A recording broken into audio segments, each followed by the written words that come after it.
శ్రీరామనవమి శుభాకాంక్షలు. చాలా విశేషమైన రోజు మనకి శ్రీరామనవమి అనగానే అట్లా ఒళ్ళు గగురు పొడిచి రోమాలన్నీ పులకాంకితమైపోయి అసలు కంఠము గద్గదమవుతుంది. ఎక్కడ లేనటువంటి ఆ రామతత్వం హృదయంలోకి వచ్చి కూర్చుంటుంది.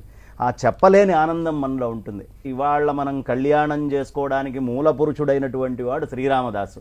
ఆ శ్రీరామదాసును తీసుకొని వెళ్ళి తానీషా ఆయన గోల్కొండ కోట లోపల జైల్లో కూర్చోబెడితే కనీసం మనకి రాముడు విగ్రహాలు టీవీల్లో చూసుకోవడాలు సామాన్యమైన తెచ్చుకొని పెట్టుకొని చేసుకోవడం అనే భాగ్యమైనా ఉంది.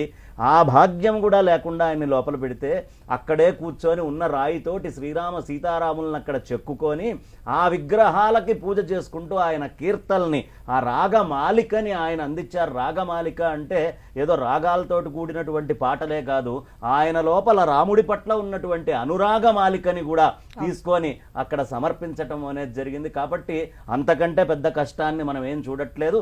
ఇవాళ సీతారామ కళ్యాణానికి మూల పురుషుడైనటువంటి ఆయనే అక్కడ కూర్చొని చేస్తే మనం ఎంత.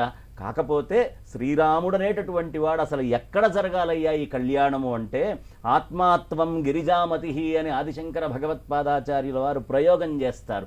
అయ్యా నా బుద్ధే ఆ పరతత్వమైనటువంటి పార్వతీ అమ్మవారైనా సీతైనా సర్వవ్యాపకమైన పరమాత్మే రామచంద్రమూర్తి అయినా లేకపోతే పరమేశ్వరుడైనా ఈ బుద్ధి అనబడేటటువంటి సీతా అమ్మవారిని సర్వవ్యాపకమైన పరమాత్మ యందు ప్రతిష్ఠ చేయటమే కళ్యాణము.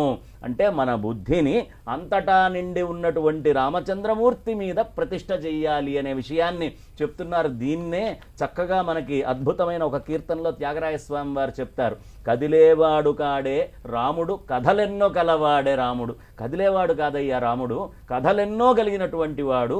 తుది మొదలంతా తానైనాడే, తుది మొదలే లేనివాడే తుది మొదలంతా తానైనాడే అని అద్భుతమైనటువంటి ప్రయోగం చేస్తారు. కాబట్టి రామచంద్రమూర్తి అంటే సర్వవ్యాపకమైన సచ్చిదానంద ఘన చిదానంద పరబ్రహ్మ వస్తువు అని గుర్తుంచుకొని ఈ బుద్ధిని మనం తీసుకొని వెళ్ళి సీతా అమ్మవారిని ఆయనతోటి జతపరచటము అనేటటువంటిదే ప్రధానమైనటువంటి ఈ కళ్యాణ ఘట్ట చెప్తుంది.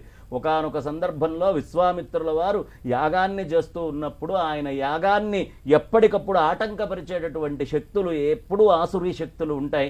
ఆ ఆసురీ శక్తులు ఆశ్రయించి లేనిపోని ఇబ్బందులు ఎప్పుడూ కలిగిస్తూనే ఉంటాయి. అది ధర్మం వేషం వేసుకొని కూర్చొని ఉంటాయి, కొన్ని సందర్భాల్లో అధర్మంగా స్పష్టంగా వచ్చి అక్కడ ఆ వేషాలు వేస్తూ ఉంటాయి. ఆ సందర్భంలో విశ్వామిత్రుడంతటి వాడు అక్కడ దశరథుడి దగ్గరికి వెళ్ళి రామలక్ష్మణులను ఇరువురిని తీసుకొని వెళ్తాడు. ఆ తీసుకొని వెళ్ళినప్పుడు ఒక అద్భుతమైన శ్లోకం ఉంటుంది. అగ్రతః పృష్ఠతశ్చైవ పార్శ్వతశ్చ మహాబలౌ ఆకర్ణపూర్ణ ధన్వానౌ రక్షయతాం రామలక్ష్మణౌ.